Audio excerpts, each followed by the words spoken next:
Chapter 4. It was now mid-December, and Bethany was well into her second year at UW. I was beginning to truly enjoy my new job and found the staff, who were overworked and underpaid, very enjoyable to work with. This was a boutique architectural firm specializing in residential and small business development. It was exactly the type of work I wanted to pursue as a career. Bethany received notice of a court date for the civil suit my mom was filing. My mom also tried to get a date that would interfere with Bethany's exam schedule but was unable to. She had to settle for a date after the exam period. On the day of the trial, Bethany, her parents, and I stood before the judge at the Port Townsend District Court to listen to the claims against Bethany and her family. On the other side of the courtroom was my mom and Morna Raffi. Morna had been accepted into law school and was now in her first year. My mom thought that having Morna serve as her assistant would be a good trial experience for her. Morna smirked as she and Bethany exchanged glances. Morna silently signaled, cutting her throat with her finger before pointing at Bethany. When the presiding judge entered the courtroom and called the court to order, he listened to the claims my mom was making against Bethany. The judge looked at Bethany and asked, "Where is your lawyer?" "I can't afford one, Your Honor. I am representing myself." The judge nodded. "Are you aware of the claims against you?" "Yes. I have read all the documents and believe I have filed the correct forms for court. I apologize if I have made procedural mistakes, but I am respectfully doing my best to understand how this all works." The judge replied, "I, too, have read all the material that is going to be presented here by the claimant. Now tell me, Ms. MacArthur, is it true you are romantically involved and living with the claimant's son?" "Yes." "We plan to marry after I finish university. And as I understand from your submission, you are training to become a primary school teacher?" "Yes, Your Honor, kindergarten and grade 1. How do you intend to pay for this claim if I rule against you?" Bethany shook her head as she struggled to hold back her emotions. A few tears traced her face as she replied, "I don't know, Your Honor. I am hoping that we can set up a payback schedule I can afford. My parents aren't wealthy, and they've offered to put a second mortgage on their house to help me. My boyfriend will also help me pay this off. However, we won't be able to gather the money all at once." Then the judge asked my mom, "Ms. Hamilton, I have read through your exhaustive list of expense claims against Ms. MacArthur. Am I to understand that you are even claiming a $300 expense for tampons purchased for Ms. MacArthur?"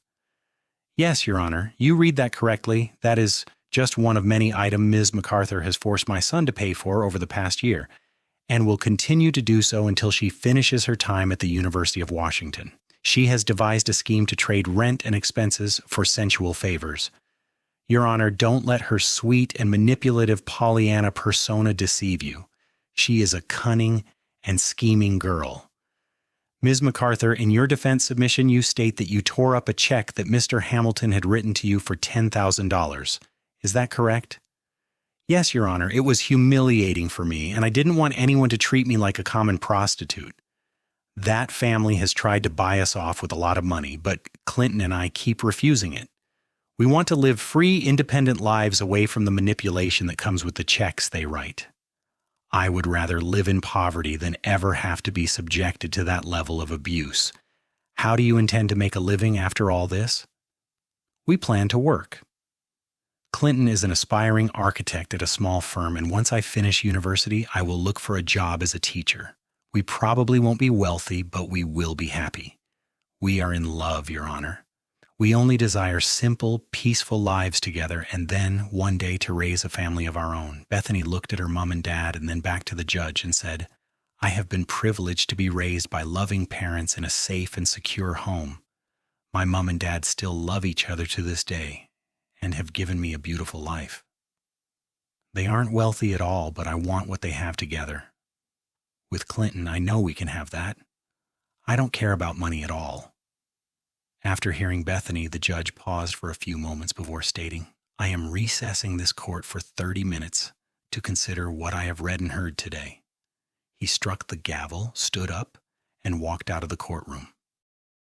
Sandy took Bethany's hand as we waited for the judge to return and said, "Sweetheart, we are very proud of you.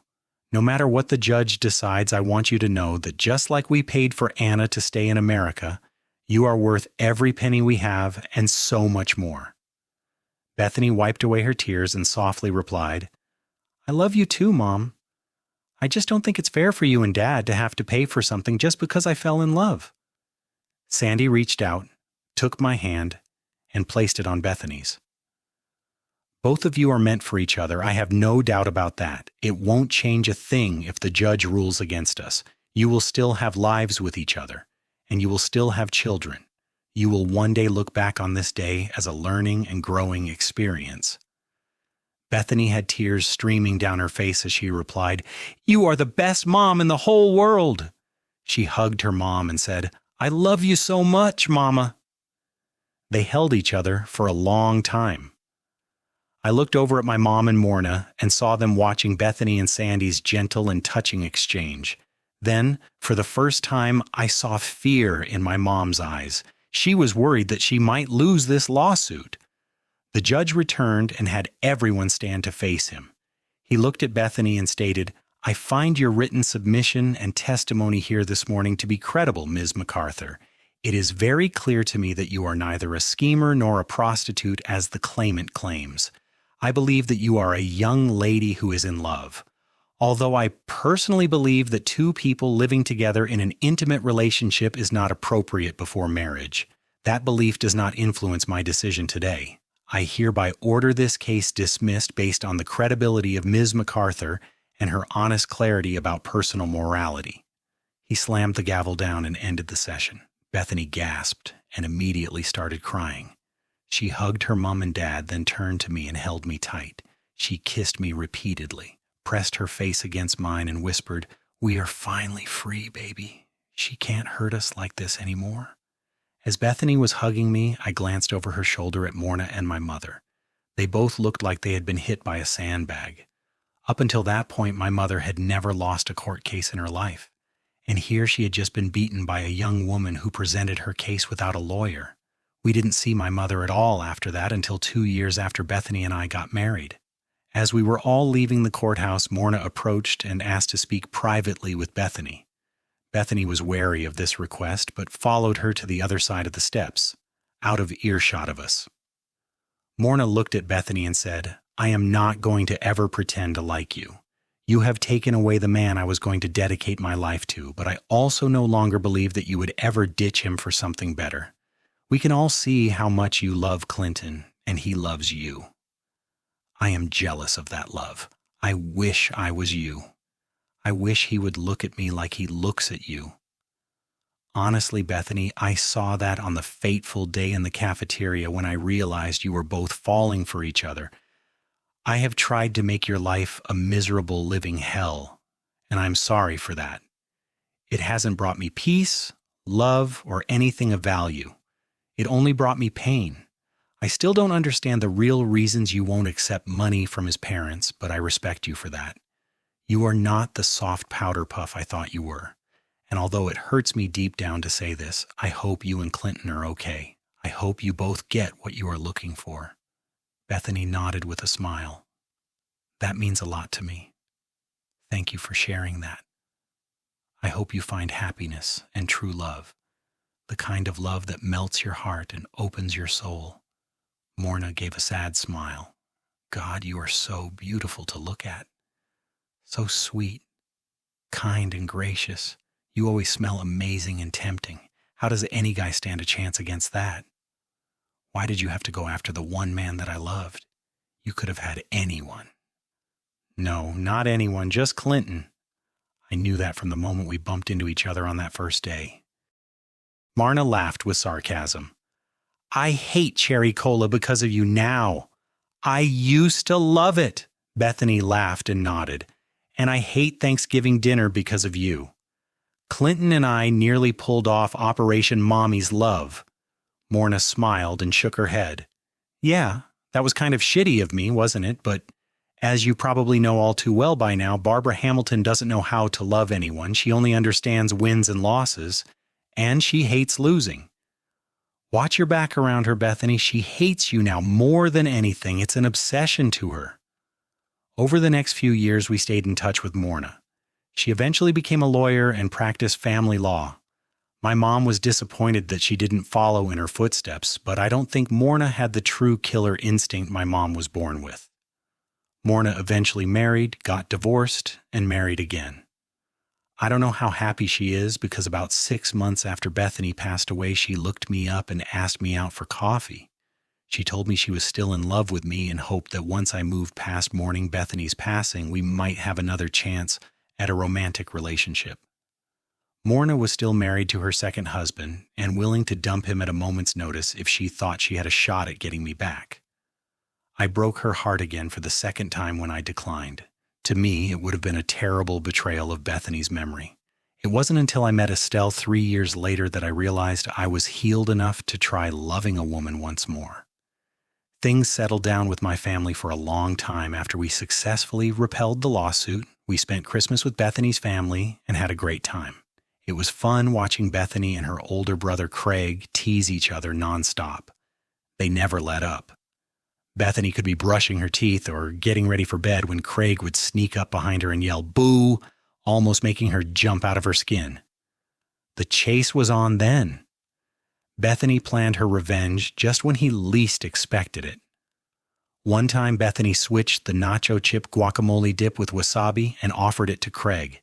He took a huge scoop and immediately started choking. He spat it out as a wave of spicy heat blew through his throat and sinuses. I have never seen so many tears and snot flowing in my entire life. Craig said it was so bad that Anna refused to kiss him until it was completely out of his system. Bethany almost had to go into hiding after that episode. She knew that when she least suspected it, Craig would get her back. Then the next day, Craig hid almost every piece of clothing Bethany owned in the outside garden shed. She was still in her pajamas, and the family was going to their neighbor's house for dinner. Craig never gave in. And Bethany, true to her nature, actually showed up in her pajamas as if it was normal. She wasn't at all embarrassed. That one kind of backfired on Craig. Bethany really got him back, though. She soaked his underwear, shorts, and socks in buckets of water and then put them in the deep freezer in the basement. When he finally found them and was trying to thaw them out under hot water in the bathtub, he didn't realize she had done the same thing to all his shirts later that evening. Craig had frozen clothes for 2 days. Thinking back to this time, it was truly magical. We felt free and joyful together.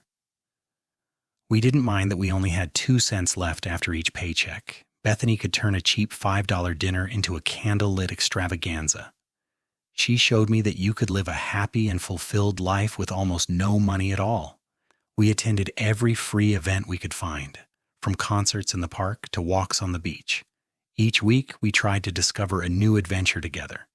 We also played countless board games. Since we couldn't afford cable TV, we had to be inventive with our free time on rainy days. One time, Bethany convinced me to create our own TV drama spontaneously. We ended up laughing so hard we both fell off the sofa, and I got the wind knocked out of me. Bethany felt really bad about that. And when I could breathe again, she apologized 100 times.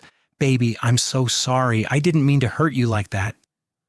She kissed me all over, and then we made love right there on the floor. 2 weeks after Bethany graduated from university with her primary school teaching degree, I proposed to her. I wanted the moment to be intimate and personal, so I chose a spot near Seattle called Piker Beach.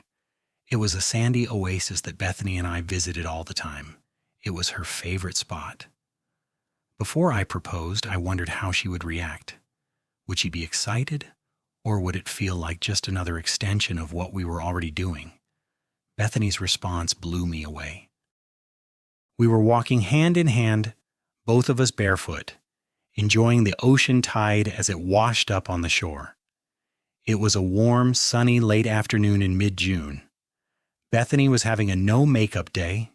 It was a day she chose to go outside with her natural, untouched beauty. She wore blue capris, a pale yellow baggy t-shirt, and carried her sandals in her hands as we strolled through the water. She was very playful, and it was so fun to be with her. Her curly, long hair was tied behind her shoulders, with the loose wisps playfully hanging around her face. Bethany also had a few freckles just beneath her eyes that could become quite noticeable in the summertime when the sun kissed her face, especially on no-makeup days. When the moment came, she was gazing out at the sailboats in the slow-moving afternoon breeze. I took out the engagement ring box, went down on one knee, and waited for her to turn around. When she did, she gasped and covered her mouth. She dropped her sandals and began fanning her face with her hands as she started to cry, "Oh my gosh, oh my gosh, oh my gosh, I can't believe this is actually happening." She started to laugh through her tears and whispered, "I wasn't expecting this at all today. I didn't put on any makeup and I look like a hippie." "Bethany, you look perfect. You are perfect. I want to remember this image of you for 1,000 years. Then I said the speech I had rehearsed days earlier. "Bethany Louise MacArthur, you are my forever soulmate. You know everything about me.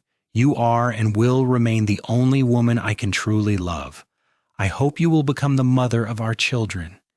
And even though we may be paying off student loans forever, there's no one else in the world I want to spend my life with. Will you marry me and be my beautiful soulmate forever?" She looked at me and gave me the biggest glowing smile I've ever seen. "Yes, 1,000 times yes." She pulled me to my feet and held out her left hand as I slid the engagement ring onto her finger. By wealth standards, the ring and the diamond weren't very big. I paid $900 for it, having saved a few dollars here and there. I had to put the rest on my credit card. "I'm sorry I couldn't get you a bigger diamond ring, Bethany. This is all I could afford. You are worth so much more." She raised her left hand and looked at it softly, saying, "Baby, it's perfect. I don't want a different one. I want this one. It's a Clinton and Bethany ring, and it's the most beautiful ring in the world." She started to cry again, saying, "To me, it's priceless. You are priceless. Don't ever think I need anything more than what you can afford. You've already given me your heart, and now I get to show the world that you've given me your life, and we belong together forever." Bethany kissed me and held me tightly. Then she looked at her ring again and started fanning her face with her hands. "I can't stop crying right now. I'm so happy." She laughed. "I want to show this off to the world." That is another scene that will forever be emblazoned in my mind. It is memories like that which I find the hardest to face on sad days. We didn't have cell phone cameras back then, but I did manage to bring a regular camera and did my best to get some selfies of Bethany and me together. We also talked to a passerby to take our pictures. Some of the photos turned out great. I also brought a beach blanket, a bottle of very nice French red wine, and a specialty cheese and bread platter I ordered from a French deli. We sat on the beach in bliss as we sipped our wine, watched the sailboats in the distance, and enjoyed our special little world together. I leaned against a log, and Bethany leaned against my chest. Bethany whispered, "I'm so glad I spilled your pop that day." I softly replied, "Me too, Cherry Cola." Later that summer, I discovered that my mom and dad had gone on a month-long trip touring the Middle East and Africa. Carol organized for all of us to spend the weekend in our now empty family house. We hadn't told anyone about our engagement yet because we wanted to surprise them all at once. We deliberately arrived last because we didn't want to reveal Bethany's ring hand too early until everyone was there. When we entered, everyone was gathered in the kitchen. Bethany was beaming as she held up her left hand to show off her new engagement ring. Carol and Geraldine shrieked with joy and immediately embraced her. The three of them laughed together and danced in a circle. Cindy was also there, but she appeared distant and a bit subdued. She was usually the first to get excited and celebrate good news. However, for some reason she seemed truly sad. Later that evening, we all sat around a bonfire in our backyard fire pit. Everyone was drinking beer, and Cindy seemed to be getting very drunk. Bethany was sitting across from the fire with Carol and Geraldine, and they were all talking and laughing together. I remember wondering why Cindy seemed so different that night. Her behavior was very unlike her. Albert, Wyatt, and Floyd pulled their chairs up on either side of me. Albert glanced at Bethany and said, "Well done, baby brother. You've landed the prettiest girl this family has ever seen. How did you get so lucky with a girl like that?" Bethany was out of earshot, but she looked at us, smiled, and blew me a kiss. "Where were girls like that when I was in college?" Albert lamented. "What are you talking about? Your Cindy is beautiful too." I suppose. In her own way. But she doesn't hold a candle to Bethany. Bethany's a goddess, mate. A truly bona fide goddess. I suddenly felt uneasy about this conversation with Albert. He was staring at Bethany as if she were an enticing, lustful woman. It made me very uncomfortable. I had never seen Albert like this before. He seemed colder and more worldly. In my mind, I was glad that Bethany had dressed conservatively that evening. She was wearing her favorite blue jean capri and the pullover UW hoodie I had given her years ago. Bethany eventually pulled her chair over and sat with us as she looked at me and said, "I miss you. You are way over here." Albert piped up and teased, "You can come sit on my lap any time, Bethany." Bethany gave him an awkward look and replied, "You're like almost old enough to be my dad." Burn. Albert turned red and tried to laugh it off, but I think deep down he was almost traumatized by her reply. I, on the other hand, was laughing hard on the inside. Bethany had basically told Albert in a polite way that he was old, creepy, and way out of line. Wyatt glanced at me and rolled his eyes. Bethany then picked up her chair without saying a word and went back to sit with the ladies on the other side. I could tell she was really angry at Albert's comment. Up until that point, she had viewed my brothers as she saw her own brother Craig, safe, fun to be around, and very goofy. But after that, she became a bit more wary of my brothers, especially Albert. Albert looked at me and said, "Have fun with her while you can, little brother. You won't be able to keep her forever. She'll grow bored of you and find another guy soon enough. Girls like that are way too desirable to stay off the market for long." I was shocked. That was the biggest jerk-wad comment Albert had ever made to me. It was a mom-like comment. And on the night we shared our engagement news to boot, "Who does that?" I replied. "You don't know anything about Bethany if that is what you believe. That girl would walk through fire for me if she believed I needed it." Albert stood up and said, "I need a whiskey."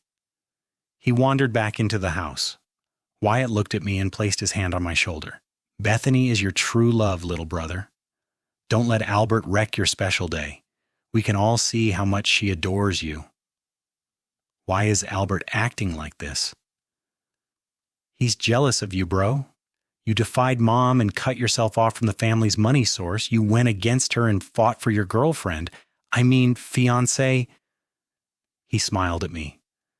Albert never had the guts to do that. I mean, he works with mom every day and he hates his life. And now he sees you happy, in love with an angelic and stunningly beautiful woman. Albert is right about Bethany. She is the prettiest woman this family has ever seen, but he's wrong about what he said to her. That was way out of line. He needs to apologize to her for that comment. "What about you and Geraldine?" Wyatt smiled. "Geraldine is my soul. I wouldn't trade her for anyone or anything, not even for your Bethany. No one knows me like Geraldine does. I feel the same way about her as you feel about Bethany." Wyatt raised his beer bottle and tapped mine. "Cheers, mate. Here's to our lovely women who accept us as we are. Broken and hard to deal with sometimes, but they love us all the more for it. Amen. I can drink to that." Wyatt and I grew much closer after that. He was a lot more like me than I initially realized. He's been a steady presence in my life ever since. He's also the one who encouraged me to take a chance on Estelle when I first met her. He told me he was convinced Bethany would want me to be happy. Wyatt and Geraldine couldn't have children, so they doted on my and Bethany's son Joshua. They loved him just as much as we do. Later that evening, Bethany and I stayed awake chatting in my old bedroom. Bethany sat up against the headboard, and I rested my head in her lap as she gently stroked my face and scalp. I sighed and said, "I don't know what's gotten into Albert. He seems a lot more distant and colder than I've ever seen him before. And Cindy, what's with her? I've never seen her drink like that." Bethany gave me a sad face. "I think Albert is having an affair. Carol and Geraldine shared that with me. Cindy found out a few days ago. She's devastated. It's his legal secretary at his work." A wave of sadness washed over my heart. Cindy didn't deserve this. She was the best part of Albert. I remember when Albert first introduced her to me. I was 10 at the time and thought she was the most amazing woman I had ever met. She was kind and patient and she played checkers with me. I loved Cindy. She was like another big sister to me. Bethany said, "If you ever have an affair on me, as much as I love you, Clinton, it will end us. I won't share you with another woman ever." I looked up at Bethany after that comment and could see concern in her eyes.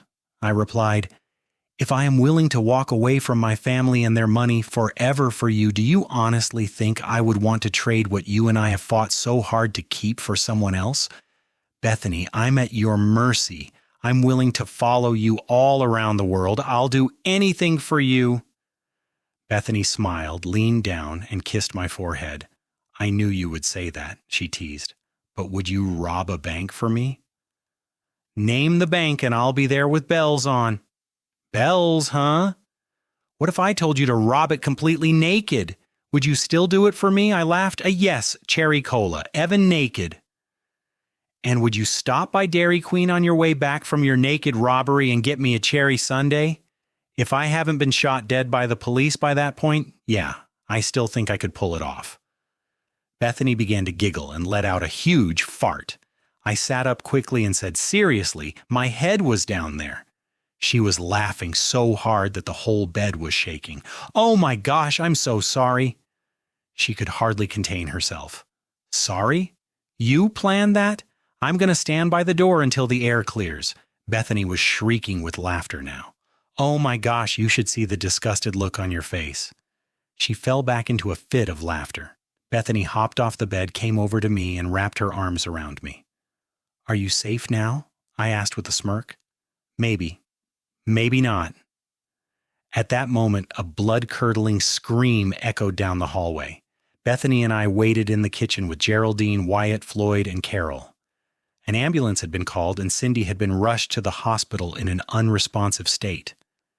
Albert was sitting alone in the living room drinking whiskey. Around 4 a.m., we received a call from the hospital saying they had successfully pumped Cindy's stomach and stabilized her. They informed us that she was being moved to the psychiatric ward and placed on mental health watch. Out of the entire family, only Bethany and I actually went to visit her the next day. When we saw her, she looked terrible. They allowed us to visit her in a special room that resembled more an interrogation room than a hospital visiting area. There were bars on the windows and 4 chairs all bolted to the floor. Cindy was in hospital, wearing supplied pajamas, with bare feet. We both felt really sad for her. Bethany gave her a big hug, and Cindy collapsed into her arms and bawled. She held her for a long time before they both sat down in the chairs. "Thank you for coming to see me," Cindy said as she brushed away tears. "I'm so ashamed of myself. How am I ever going to face anyone again?" We sat and listened to Cindy as she poured out her heart. Albert had been spending more and more time at strip clubs, and she was pretty sure he was hiding charges from escort agencies on his credit card. Apparently, my mom had known about what Albert was doing but turned a blind eye to it and actually gave him $100,000 for his after-hours hobbies. Mom's reasoning was if Albert was going to do this, then he should at least hire call girls who don't have diseases. The final straw for Cindy was when she discovered Albert was also having an affair with his secretary and had gotten her pregnant. Once again, Mom stepped in and gave Albert money to help his secretary find a nice high-end condo. Albert was now spending more time there than at home. Bethany asked, "Are you going to divorce him?" Cindy started to cry and nodded her head. "Probably. I'm such a fool. I knew he was messing around, but I couldn't bring myself to actually leave him. I still love him. I know I'm absurd, but that's how I feel right now. I just want my husband back, but he doesn't want me anymore." I replied, "Cindy, we are really sorry about this. I mean, Bethany and I were so wrapped up in our own world yesterday, we had no idea this was even happening." Cindy laughed through her tears. "You and Bethany are the only happy spot in my mind right now. You are both in love, and I can see how you two look at each other. It's really sweet. I've always looked at Albert that way, but he's never really loved me back like that." Eventually, Carol and Floyd visited Cindy, but that was a few days later. Albert and Cindy divorced a few months afterward. Bethany was never comfortable around Albert after that. She always thought he gave off what she called creeper vibes. He kept looking Bethany up and down and sometimes was obvious about it. Bethany hated that. She felt he was becoming more of a pig with each family visit. In the following September, Bethany secured a teaching contract with a prestigious private school called St. Matthew's Primary Academy in Seattle. She was a kindergarten teacher with 21 children in her class. She was very excited to start working as a proper teacher. During her university training, she completed her practicum at St. Matthew's, and they really liked her. The school was expanding its enrollment due to a large waiting list and believed that Bethany was the perfect fit. I helped Bethany set up her classroom. The school had provided her with a budget to buy all the supplies she needed. She had animal pictures with the alphabet storybooks arranged in a reading area and large cushions for the children to sit on. She placed all the children's names along the back wall so they could display drawings and other projects Bethany was planning for them. The entire room was transformed into a vibrant reflection of Bethany's joyful spirit. The staff and the parents loved it, and they loved her too. Bethany spent countless hours preparing lessons, organizing story times, and finding field trip programs such as the zoo, the aquarium, and even took them to meet the Seattle Mariners baseball team. A whole bunch of dads volunteered to help chaperone on that trip. And then came the Christmas concert. I forgot how fun primary school Christmas concerts can be. You could feel the excitement in the air as children from kindergarten through grade 5 hurried about the hallways, heading to their classrooms and preparing for their part in the evening event. Bethany was overjoyed as she got her class ready for the occasion. She had arranged for them to perform action songs since they were dressed up like little elves in Santa's workshop. They were the first to perform and everyone loved it. The kids looked adorable as they proudly marched to their spots on the tiered stage. Bethany herself looked hilarious in her Mrs. Claus costume. When the kids performed their songs and did all the actions, Bethany was so expressive with them it made some of the kids laugh, which in turn made the parents in the audience laugh. Bethany played off that and got all the parents to help sing along to their last song. At the end of the performance, all the kids gathered around her and gave her a big group hug. Then they all scampered back to their classroom to wait for the parents to arrive at the end of the concert. At the end of the concert, I waited at the back of her classroom while parents picked up their children. One of the moms came up to me and asked, "Are you connected with this lovely young lady somehow?" "She's my fiancée," I replied with a big smile. The mom patted my arm and said, "I don't know what is more adorable, the children or their teacher. She makes my little Colin get so excited for school. We are blessed to have such a wonderful and gifted teacher like Miss MacArthur. I think the school scored a home run when they hired her." At the end of the night, when all the parents had claimed their children, Bethany was still buzzing from all the praise she received. I also shared the kind words the mom had said to me about her. Bethany was still in her Mrs. Claus costume as she wrapped her arms around my neck and asked, "Want to be naughty with me when we get home? I'll even keep the costume on." Usually I wouldn't have thought of Mrs. Claus in a naughty way, but Bethany had somehow changed my mind with what she was suggesting. Then we both suddenly realized we weren't alone in the classroom. It was Mr. Dean. He was the dean of the primary school. I could hardly keep my face straight when Bethany introduced him to me. "Clinton, this is Mr. Dean. He is the dean of the school and my boss. Mr. Dean, Clinton is my fiancée." Bethany immediately understood what was going through my mind and was trying not to make me laugh. "You have to admit, Dean, Dean is a pretty funny title." I wanted to say, "Hi, Dean, I'm Clint." Bethany gave me a look that said, "Don't you dare start laughing at my boss." Mr. Dean shook my hand and replied, "Miss MacArthur is already one of our star teachers. We are very pleased to have her." He smiled, reached into his pocket, and handed Bethany an envelope. "Now, normally, first-year teachers don't qualify for a Christmas bonus, but we've made an exception for you, Miss MacArthur. One of your students is Colin Wellington. His parents are so impressed with how you've managed to help Colin come out of his shell in just a few months that they donated $300,000 to the school general fund this year. They say teachers like you restore their faith in our school philosophy. Merry Christmas, Miss MacArthur, and thank you for being better than we had hoped for in a kindergarten teacher." "Thank you, sir," Bethany replied. "I am deeply honored." Mr. Dean turned and walked out of the classroom. Bethany opened the envelope and exclaimed, "Oh my gosh! She showed me a check made out to her for $10,000. That Christmas was truly a very Merry Christmas. We decided to use the money for our upcoming wedding, which was scheduled for mid-June next year.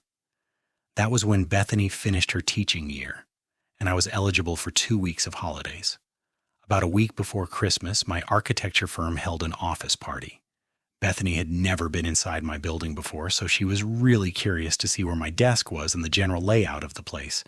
I told her it was pretty dull and not as fun as a kindergarten classroom, but she still wanted the grand tour. With everyone there, including spouses and partners, there were about 30 of us. When we arrived, the party was already in full swing. I was wearing a dark gray business suit without a tie, and Bethany had on a brand new white dress with a pink, green, and blue floral print. She also wore her hair gently gathered at the back with a silver and white hair brooch. Her makeup was perfectly applied, and she was subtly wearing my favorite Chanel perfume. Her shoes were a new pair of dark gray low-heel pumps. Once again, she looked stunning. Right away, she caught the attention of some of the single guys, and even a few of the women seemed to check her out. I led her to my boss, Barry Harper, and his wife, Camille, and introduced her to them. "So this is the famous Mrs. Claus that Clinton has been talking about," Barry said with a grin. Bethany blushed. "I'm a kindergarten teacher. It kind of comes with the territory." Camille gushed all over Bethany. "Darling, you are such a doll. I knew you were gorgeous from the photos on Clinton's desk, but in person you're even more than that." Bethany blushed again. "Thank you. You look really pretty too." Camille laughed. "Oh, sweetheart, I love you already. Come with me. Let's get you a drink." Bethany gave me a "don't leave me alone too long" look as she followed Camille to the makeshift bar at the side of the large conference room. Soon my work team partners Greg Miller and Ian Carson joined me. "So that's the soon-to-be Mrs. Hamilton, huh?" Greg said with a grin. "Is there like a spot where girls like her hang out? You don't see any kindergarten teachers at the bar, so where do they spend their time?" Ian replied, "Try going to church. I'll bet that's where you guys met, right? She looks like a church girl." That wasn't that far off, really. Bethany had grown up going to a Baptist church with her parents when she was younger. I had never really thought of church as a place to check out women, but it was an interesting idea. If I had lived near Emerson and found out she went to church there, I would have gone every Sunday. Then the ever-provocative Hannah Linz approached us. "Hey boys, checking out the fresh meat, I see." Hannah was hired the same day I was and was at my level in the training program. We worked together often. Over the past few weeks, she had become much friendlier with me and we developed a strong work-related friendship. Bethany didn't know anything about Hannah, and that turned out to be a big mistake on my part. I think Hannah was attracted to me, but I never returned her feelings. Hannah was good-looking and around the same age, but I saw her more like one of the guys. I also believe that's why she enjoyed working with me. She knew I respected her work and training and didn't have any hang-ups about women. To me, she was an equal. Bethany, on the other hand, did not like Hannah at all.